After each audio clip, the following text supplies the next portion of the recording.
So my name is Christoffer. I work at a company called Enfo, and we are based out of Sweden and Finland. And this session is going to be about Active Directory and very much inside Active Directory on an API level. And the things I'm going to cover is the database fundamentals, how the Active Directory database works, and how that actually works together with something that's called DRS, which is the RPC-based protocol that's used for replication between DCs. And knowing those two protocols, what you actually ultimately can do with that knowledge is that you can actually go ahead and build and implement your own domain controller if you want to. But then you need a certain amount of time to actually do that. But this is the protocol that the Samba guys, for example, has implemented in Samba 4. So you can actually run a Samba 4 server that is actually part of a domain and acts as a domain controller. And that's all through the DRS APIs. So an overview of the database. How many of you guys were on my session last year where I dig through the database?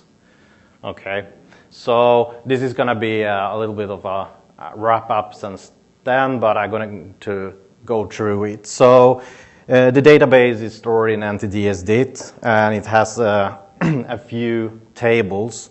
The main table is the data table, and that's where you have a representation of all objects. And each row represents an object or a phantom.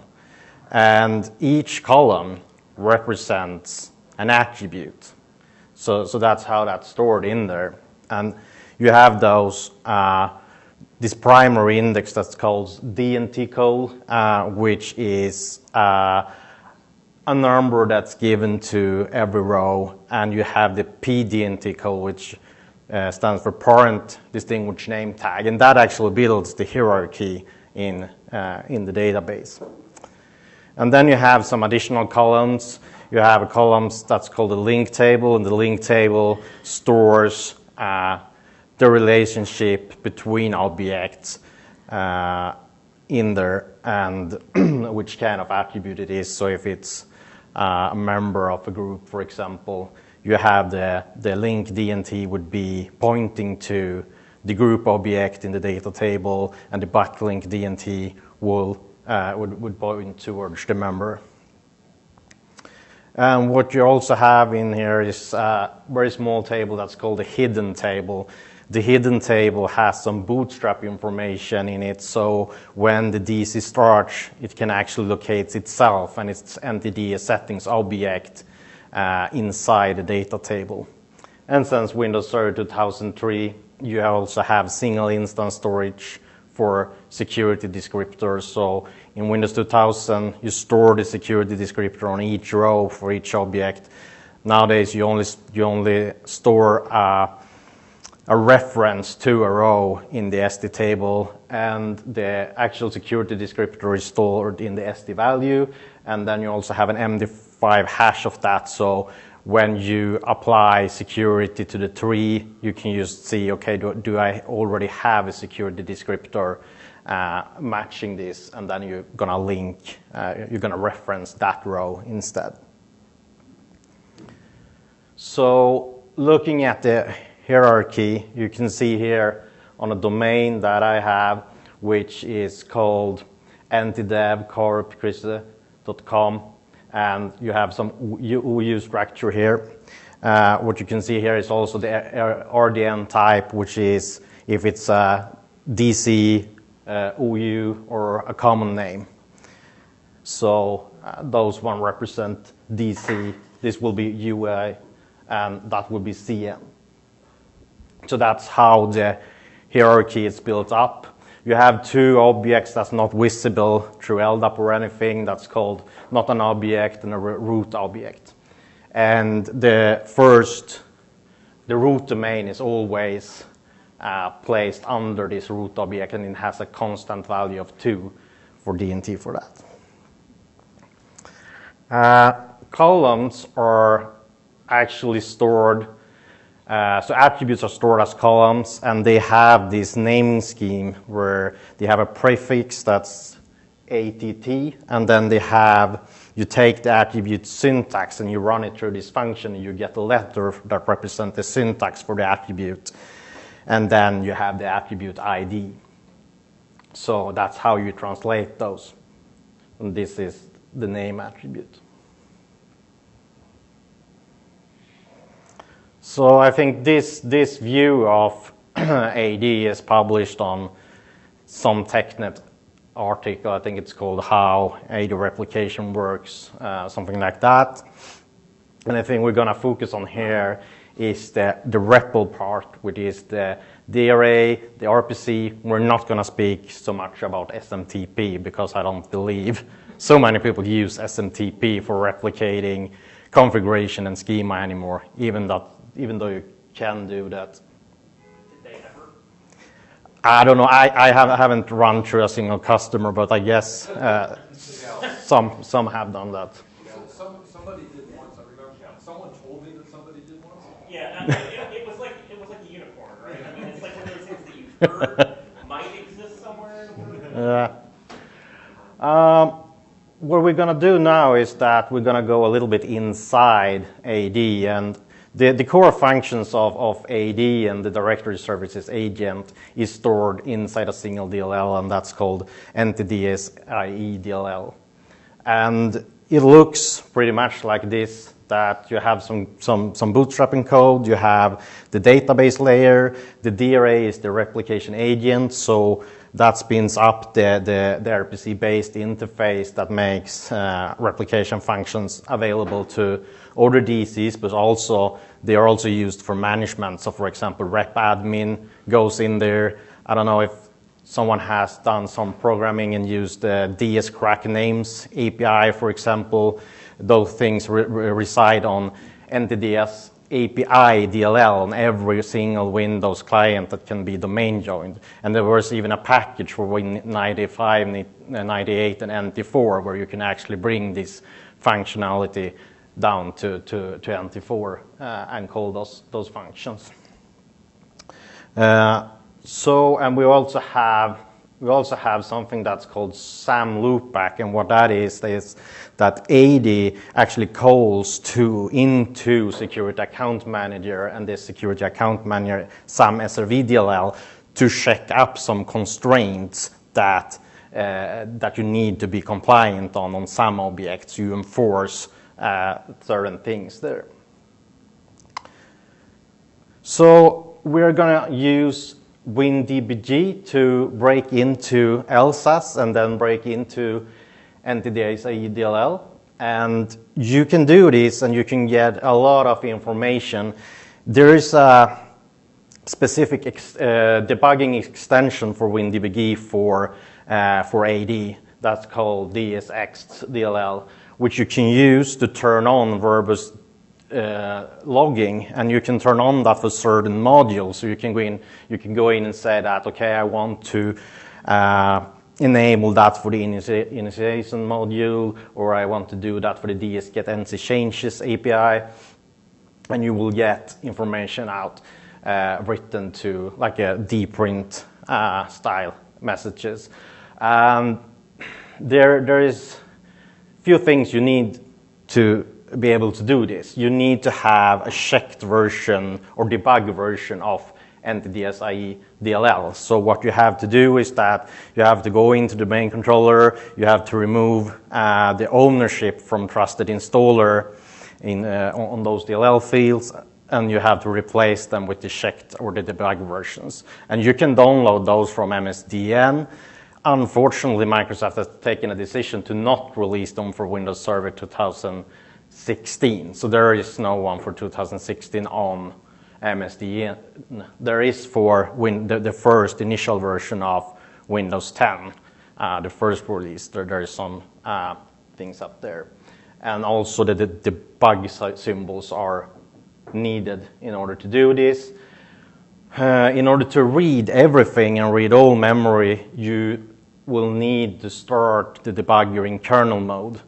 But if you just want to play with it, there's an easier way, and that is, of course, to use ADLDS or ADAM, because that is not running in kernel mode, that's running in user mode, and then you can read the memory and the variables.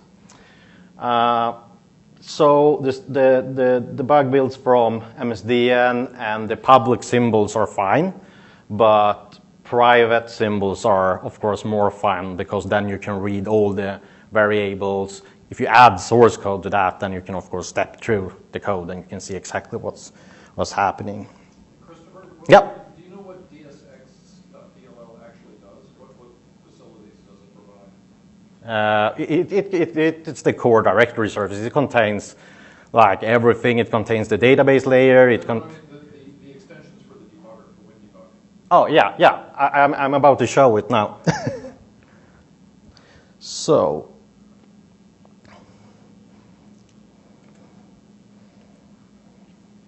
let's connect to one DC.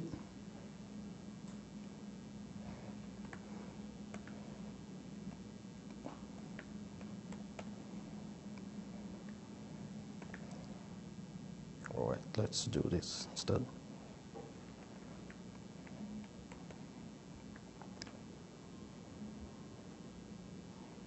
So there we go. And now we're connected, but we need to attach to. Oh, okay. That's interesting.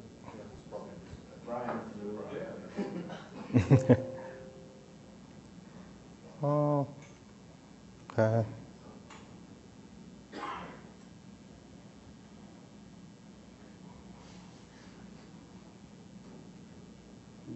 So, why did that stop working?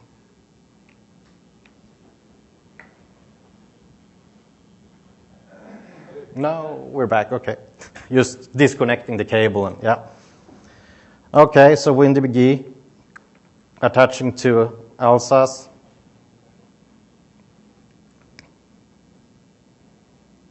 And what I need to do now is that I need to reload the symbols for those files. So I should set, let's see if the symbol path is set. So I'm pointing out to the symbol. So you can download those from MSDN as well. But you can also use the public symbol server.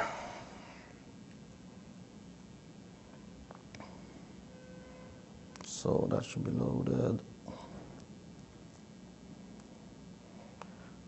And I'm going to set a breakpoint that I know will be hit during initialization. And here is where the DSX DLL comes into play. So what I do here is that I turn on debugging for a certain module, and this is the DS main module, and that's what's starting booting up the directory service. And then I can go set how verbose do I want things. So I can set this between 0 and 5. So let's go with that. And let's go into this domain controller and restart NTDS. And we'll see eventually that things is going to happen here.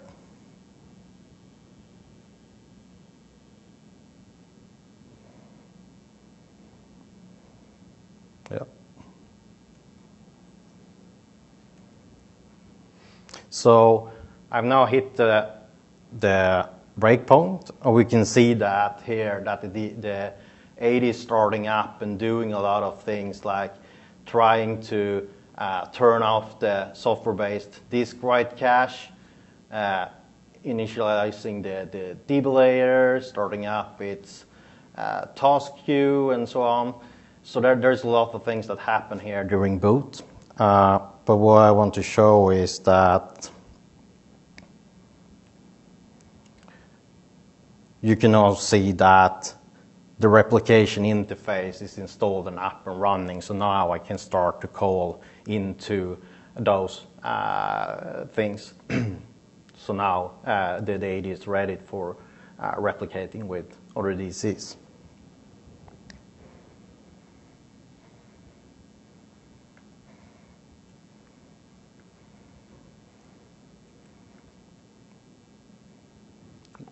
Okay.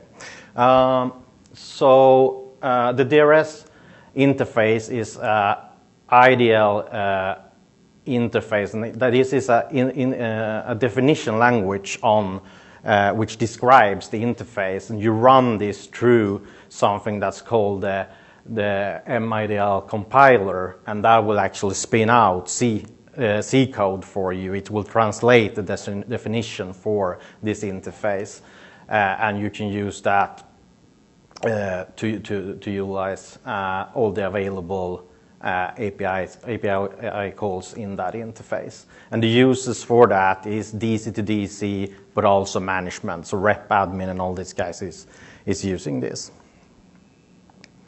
So the first thing that you need to do is you need to bind. And this is kind of similar to doing an LDAP bind, but you're doing an RPC bind to this interface instead. So what you're doing here is that you use a GUID of an existing DC, or you use one of those predefined GUIDs. So there is one predefined GUID for the anti-DS API that all the DS correct names and management features use when they call into this.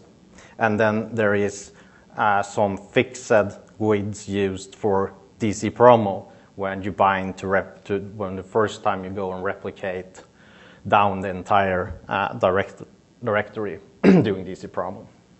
And then there is a structure where you fill in some information like a site object GUID.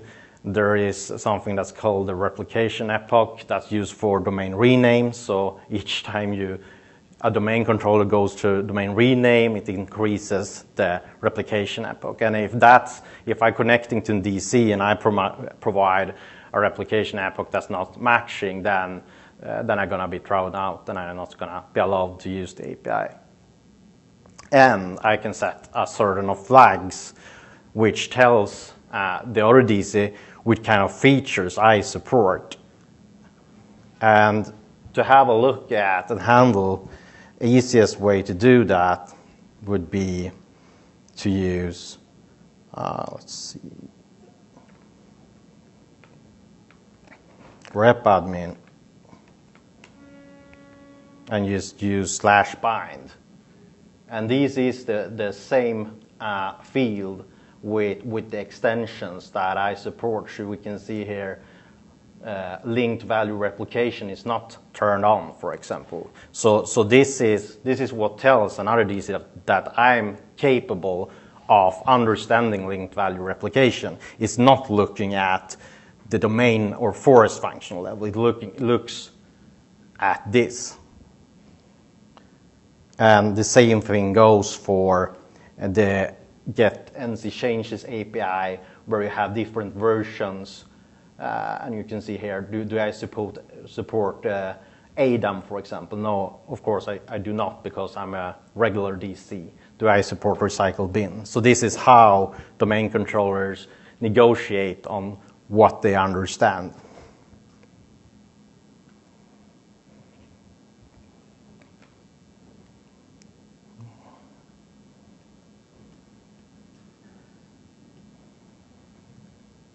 Oops. So speaking of that, the get NC changes API is the heart of replication. So and you put in different versions here depending on what you want to support. So this is the versions that are currently available. Windows 2000 version 5 doesn't understand linked values. Windows Server 2003 version 8 understands linked values. Version 10 for 2008 R2 has a specific flag you can use for how you want to treat recycle bin. That's the only thing that is changed. And they have they have added 2 fields in version 11, and that's for Windows Server 2016 version 1803. And what they have added, I actually don't know what those 2 fields do. It's called the coloration ID, which also stated in the documentation that it is implementation specific to Windows. So it's not something somebody else should use if you go ahead and utilize this and try to build a domain controller yourself. So how you call into this, you provide your handle that I showed previously.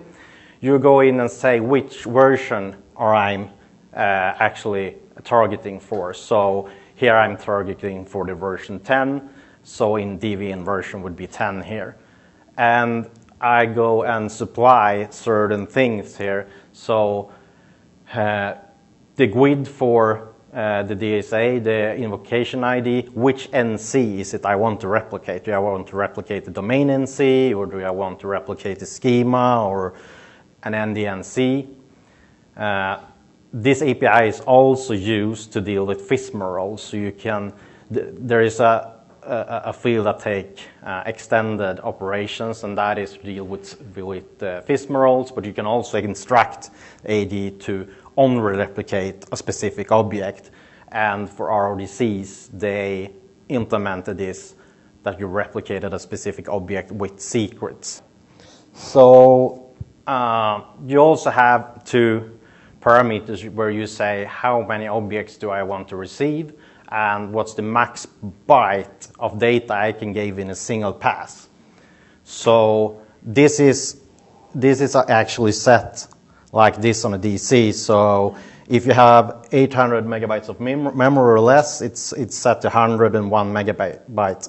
If you have something between 800 and 8 gigabyte, then there is a dynamic algorithm configuring this parameter. But if you have a DC that have more than 8 gig, then it sets it up to max, and that's 1,000 objects and 10 megabyte in a single pass. But you're gonna get back this one that says no, not that one. Sorry, but you in the data you receive, you're gonna get a parameter that says or a variable that says that, well, you have more data to fetch, you are not finished yet. And if you don't want to go ahead and receive the entire NC, what will you do then?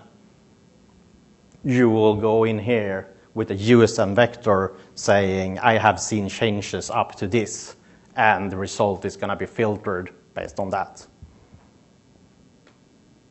So let's do a demonstration of this.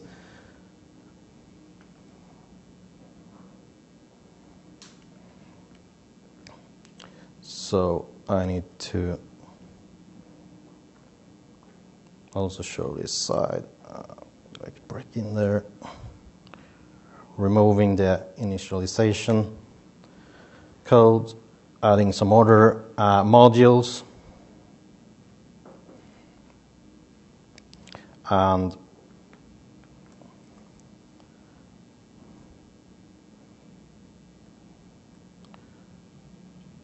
make sure we are set to 4. So I have some code here that calls into get NC changes, and this code is actually part of something that's called the open protocol specifications, and Microsoft has actually published most of this on GitHub, so you can actually download this and play with it yourself. And it actually have the server code as well if you want to build your own DC, spinning up and starting to listen on those ports and actually receiving requests as well. So let's call into this.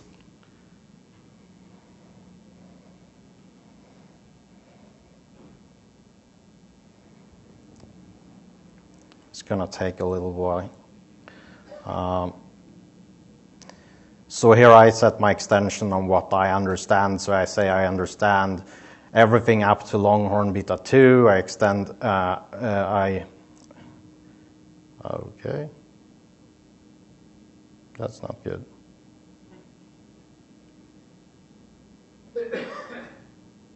So let's see if I got anything here. Yeah, oh, of course, I have to. Now, sure. The DC was not run, so I had braked in there. So it maybe takes a while for it to catch up. Let's see, it's the right machine as well.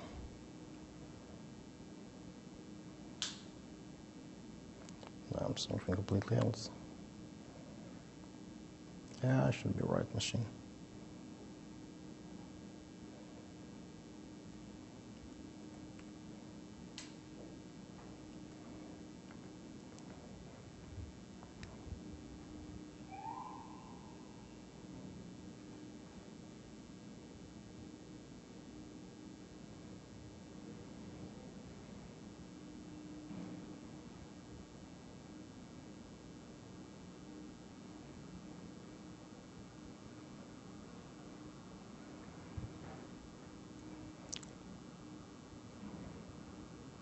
Yeah, it seems like this is working because now I can see on the DC side that what's happening here, and I can see that it's sending all the objects in the domain NC.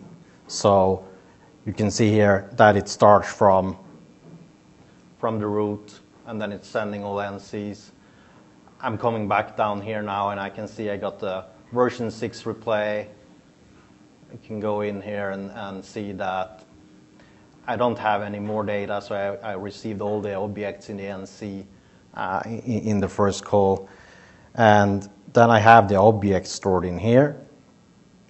So objects are received in a structure that's called an antif, and the antif contains the name of a DS name. What is a DS name? DS name is a structure that contains the distinguished name, the object with. It can also contain the SID. And then there is an attribute block with all the attributes and the values. So it's in here. And to go to the next object, you just go into pnext antif, and then you loop through that until you got all the objects. So if we look here now, you see I've received all the objects, and we have the same data as the source DC actually gave us here. So, okay. So, by looking at this on the database layer, I added in a feature to the ESE dump utility that I have. So I added a parameter that's called replicate NC. So I actually can see if I have an issue on a DC replicating out stuff, then I can see what's going to be replicated out next. So let's see. There we go.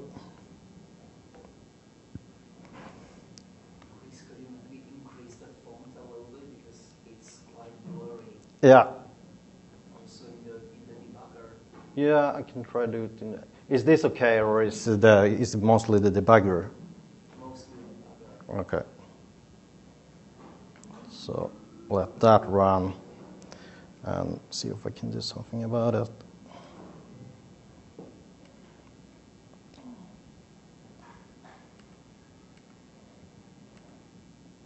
Yeah, this is.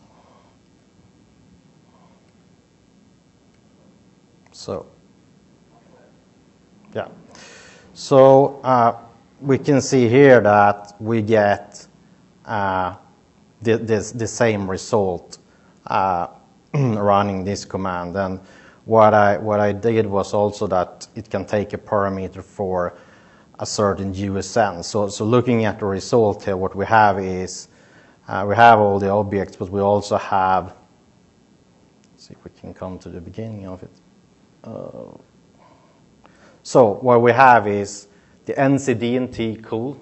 So that is the specific NC the object belongs to in the database. So how this works is that the replicator is using an index where it sets the specific NC, and in this case it's this DNT. So it fixes up on that, and then it's sorted by USN, changed, so you get a replication stream that way.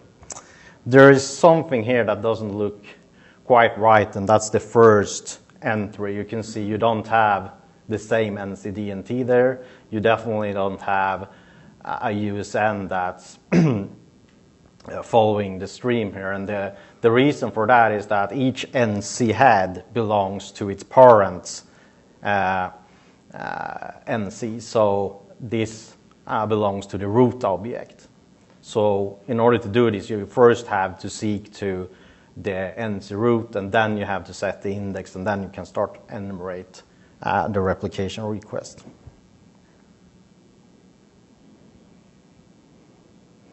So yeah, let's continue. I don't know what's okay. Yeah. So what you get back is that you get a message back, and the same thing goes for the change replay versions. They are different depending on the operating system. And here you have for why there is a version for 2016 and not for 2012 R2 is because no features were added that required that this has to be changed. But why is 2016 there? That was what you were off before there, guys, that they had to change something to carry the expiring links over the wire to another DC. So that's why they had to constrain version 9.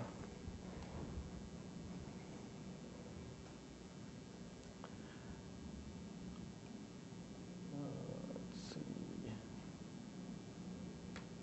Yeah, and to get all the data, if that fmore data is set to something other than null, then just keep sending, keep calling this API, but you in the reply you take the USN2 variable and you stick that into your next call, so the stream continues USN wise. And this is what we looked at in Visual Studio before in the debugger there. But what you get out is this NTM structure with the parent GUID as well of that object, and the metadata, and then just a block of attributes.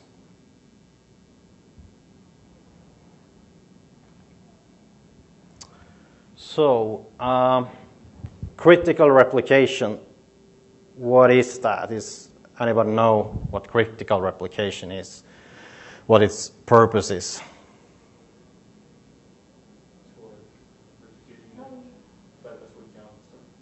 So performing critical replication, you have that option when you run DC promo that you can run only through critical replication, or you can replicate the entire NC.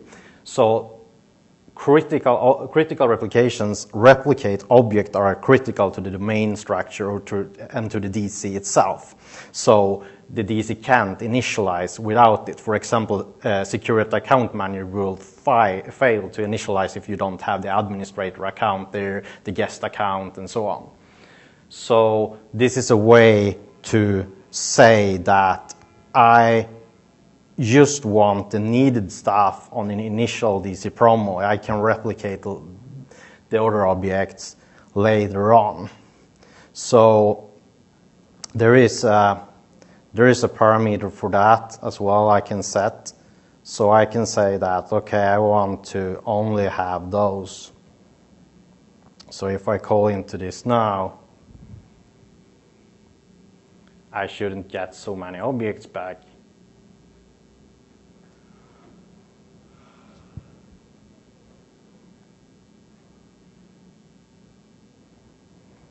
So we can probably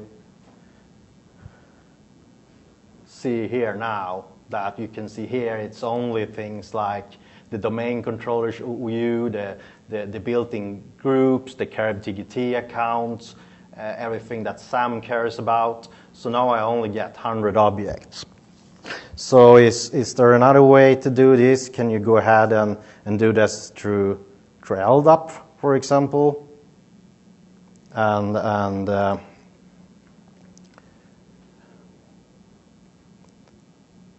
Oops.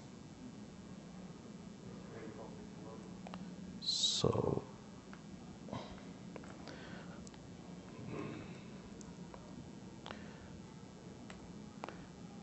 whoops.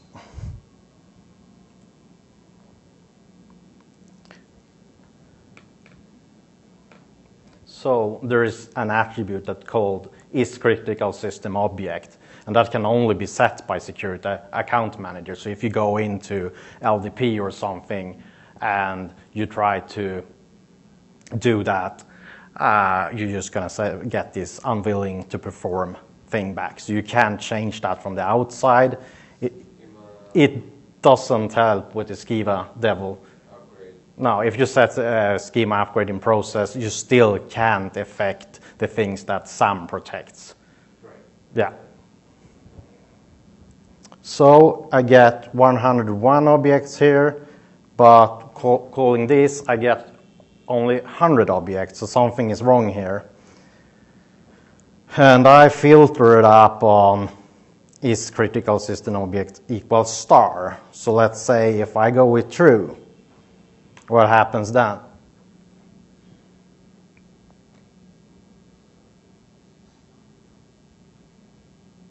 Apparently nothing. Now I get 99 objects, so what's wrong? They're hidden the two root objects. Not an object plus root.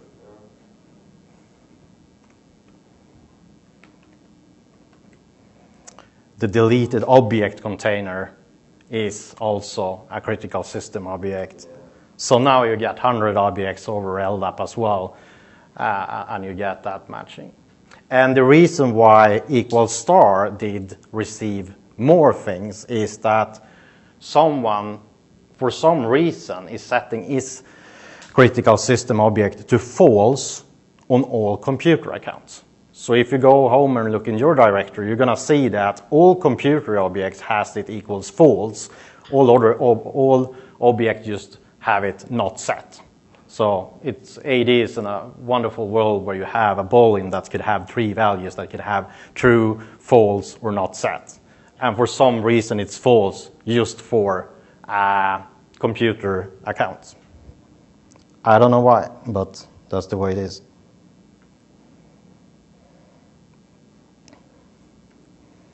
So did you say you can't bypass the SAM protection? Not from the outside, not from a way I know of at least. But there maybe is a way to do it. I haven't been successful. Of course, I can do it in the database offline and start it up, and it's gonna sit there. But I don't know if they can do it. If you do shadow DC, you can do it.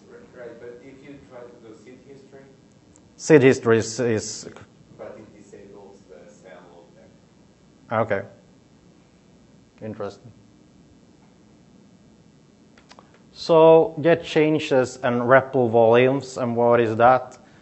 That is, of course, that the demonstration we've done so far doesn't carry any link values. So in that attribute block I showed, you have everything. You have the link values in there, but they are not replicated separately as per LVR.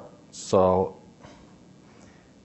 if we just go to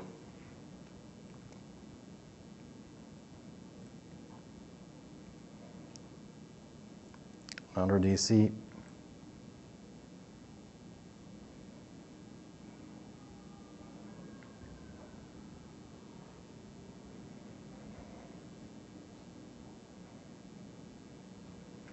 can log on to this as well.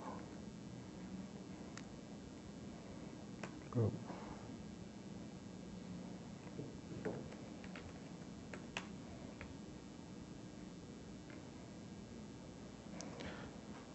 Okay.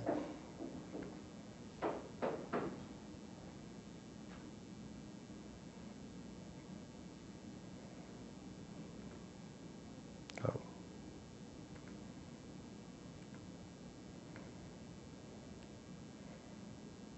Is this up and running? No.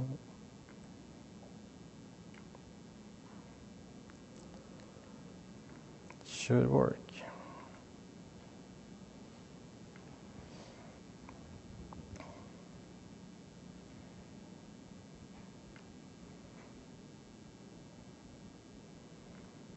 Can I?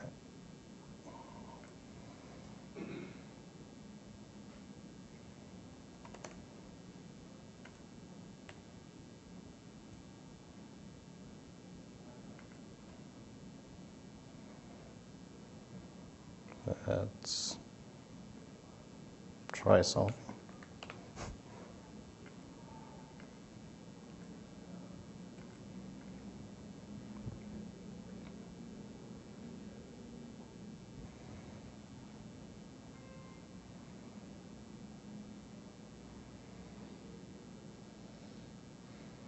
So I'm going to continue while we wait for that. So what you get here is that you get the links separated in the arg values array, and that is a struct that's called rebel volume version 1, where you have the forward link, the group object in this case, and it's for the member attribute. But then you have something that's called pointed to the value, which is the backlink, and what if is present. That is, if on the metadata, if the value is present, or if it's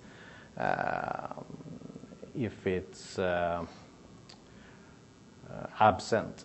But it could also be legacy.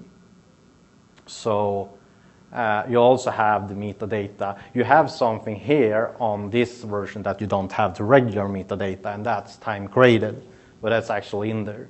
And this is coming from the database. You have the link metadata column where you have this stored.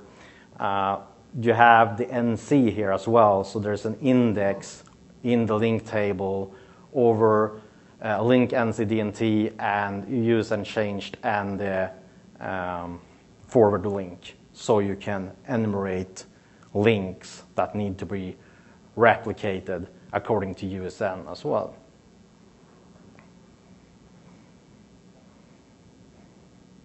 So see if this still crashes. No, it's just going to take some time. Okay, so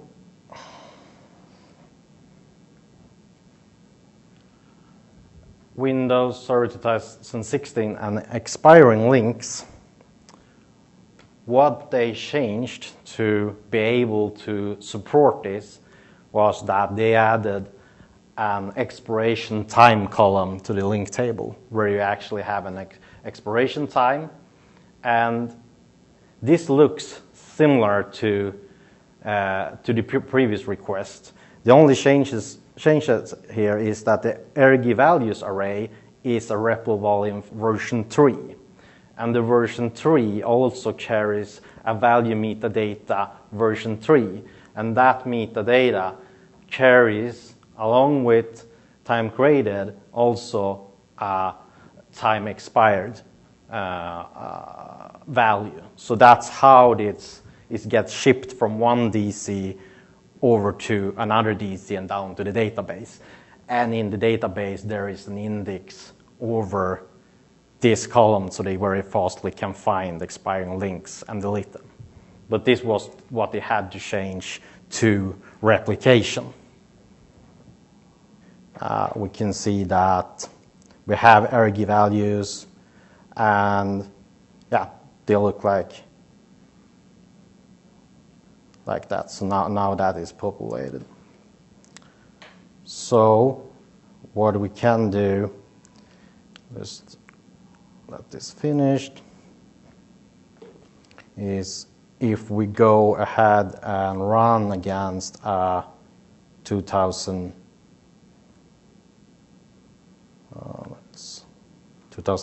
DC, we have then, of course, to go in.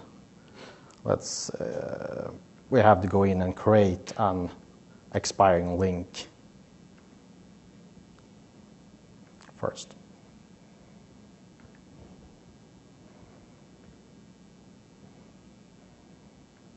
Okay.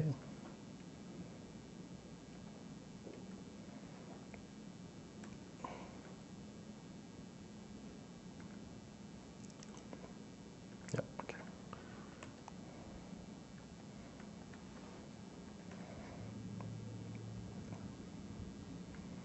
So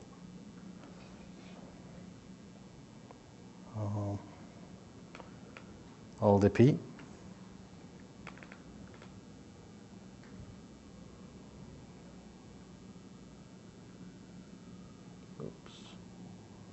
Hopefully starts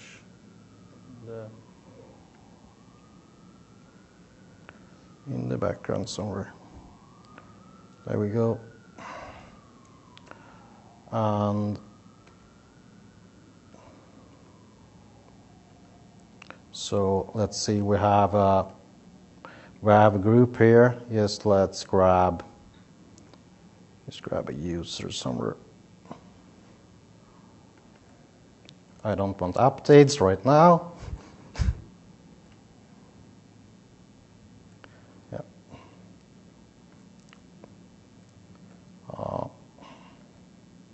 So let's modify that. So it's the member attribute, and we want to have a TTL on that link. Let's set it to something random.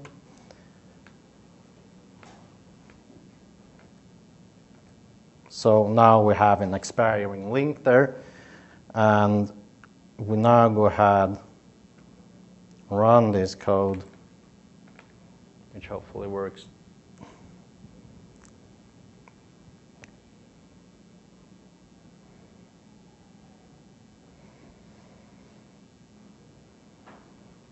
Wait for that to come back.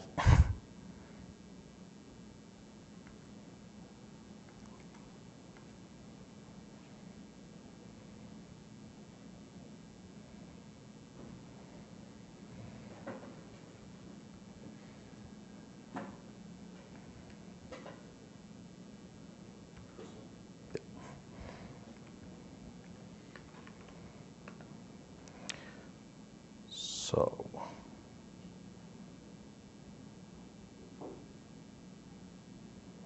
hopefully it comes back soon. Let's move on.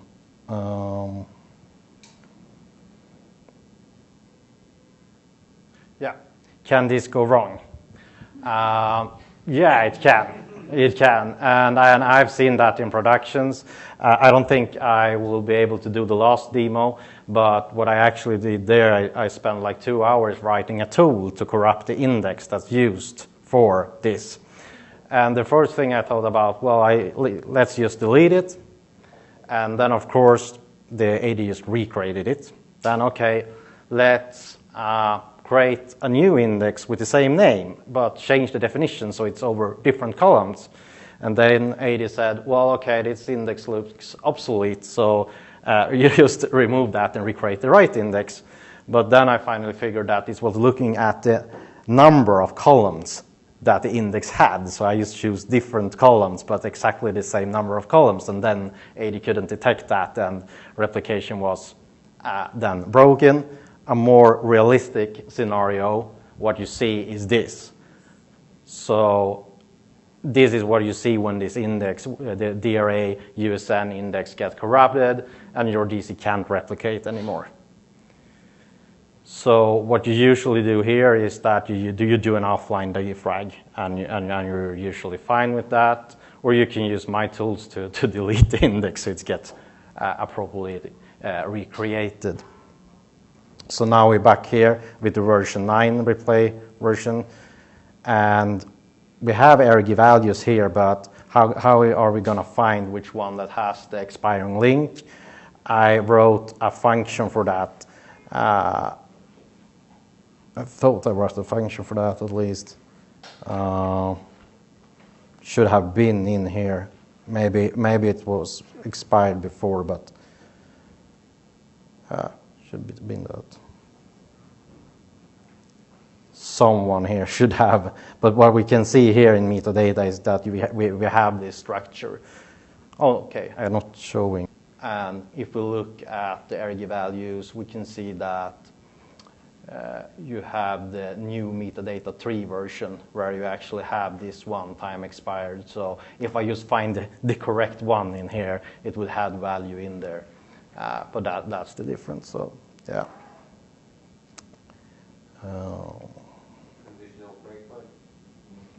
Yeah, it's something that went wrong there. I don't know what actually. So